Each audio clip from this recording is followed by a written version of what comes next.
Isa sa mga tinitignang anggulo ng mga otoridad sa school shooting sa Tacloban ang paglalaro umano ng isa sa mga suspect ng isang violenteng online game.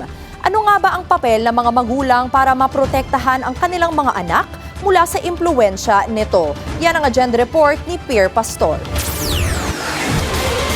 Muling pinababantayan sa mga magulang ang mga pinapanood ng mga bata sa kanilang mga gadget. Ito ay sa gitna ng nakaalarmang epekto ng ilang mobile games sa mga bata, gaya ng pagiging bayolente.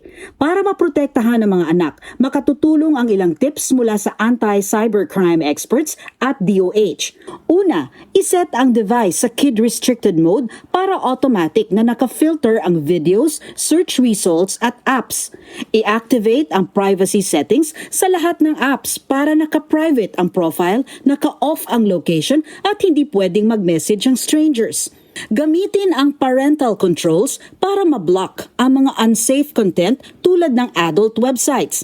Magkaroon din ng open conversation sa mga bata tungkol sa online safety. Ipinapayo ring i-secure ang device mismo, limitahan ang app access at i-set up ang screen time. 1 oras lang para sa 2 to 5 years old, 1 hanggang 2 oras para sa 6 to 12 years old, at i-off ang webcam access kung hindi ito kailangan.